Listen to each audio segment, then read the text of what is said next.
कहानी तीन खतरनाक लोग और एक रहस्यमयी हवेली। तीन खतरनाक लोग रघु, जम्मू और फैमो, जो गांव के सबसे मशहूर गुंडे थे, 10 दिनों से भूखे और बेसहारा घूम रहे थे। उन्होंने अपनी जिंदगी का सबसे बड़ा प्लान बनाया, खजाने की तलाश। उनके रास्ते में मुश्किलें ही मुश्किलें थी, लेकिन उनकी हिम्मत और जिद ने उन्हें कभी हारने नहीं दिया।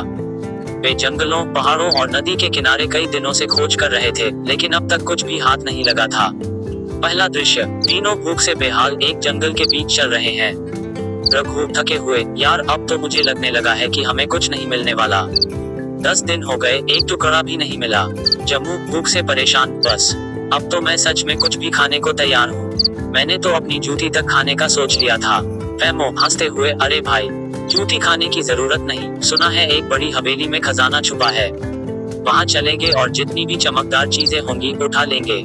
रघु उत्साहित होकर, चलो उस हवेली का पता लगाते हैं, कुछ न कुछ तो मिलेगा। तीनों एक दूसरे का हाथ पकड़कर हवेली की ओर चल पड़ते हैं। योजक चिन्ह, योजक चिन्ह, योजक चिन्ह। दूसरा दृश्य, एक पुरानी रहस्यमयी हवेली का दृश्य। ऊंची ऊंची दीवारें, दरवाजे पर मकड़ियों के जाले और हवा में एक अजीब सी महक फैली हुई थी। जम्मू घबराते हुए, यार यह जगह कुछ अजीब लग रही है, लगता है यहाँ कोई बड़ा राज छुपा है। रघु जोश में, चलो अंदर चलते हैं, हमें खजाना जरूर मिलेगा।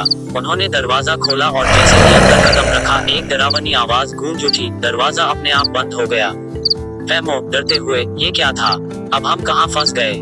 रघु, शायद यह हवेली का कोई रहस्य है, परवाह मत करो, हमें बस खजाना खोजना है।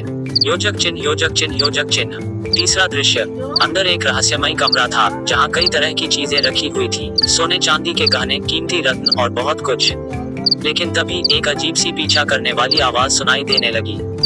जम्मू, यह क्या हो रहा है, यह कुछ ज्यादा ही रहस्यमयी लग रहा है। फैमो, देखो ये क्या है, यह किसी जादूगर का कमरा लगता है। रघु खुश होकर, वाह, यह सारी चीजें हमारी हैं, अब इन्हें लेकर चलते हैं। तभी अचानक दीवार का एक हिस्सा खुल गया और वहाँ से एक काली बिल्लियाँ निकलकर उनके सामने आकर बैठ गई। जम्मू हंसते हुए, क्या बिल्ली, हम खजाना लेने आए थे और यह बिल्ली सामने आ गई। फैमो धीमे स्वर में, चुप रहो, हो सकता है कि यह बिल्ली ही खजाने का रहस्य हो। रघु सोचते हुए, हो सकता है यह हमें रास्ता दिखाने आई हो, चलो इसके पीछे चलते हैं। तीनों बिल्लियों के पीछे चलने लगते हैं और अचानक पूरा कमरा रोशनी से भर जाता है। तभी एक जादुई आवाज गूंजती है, जो तुमने खोजा वह तुम्हारे सामने है। योजक चिन्ह, योजक चिन्ह, योजक चिन्ह। चौथा दृश्य, बिल्ली की मदद से तीनों एक गुफा तक पहुंचते हैं, जहां असली खजाना रखा था। लेकिन जैसे ही उन्होंने खजाना उठाया, बिल्ली एक तरफ छुप गई। जम्मू, यार यह क्या था, खजाना भी बिल्ली के पीछे था। फैमो, क्या हमने इतनी मेहनत की और खजाना इतनी आसानी से मिल गया। रघु खुश होकर, हमने खजाना ले लिया, अब बस हवेली से बाहर निकलना है।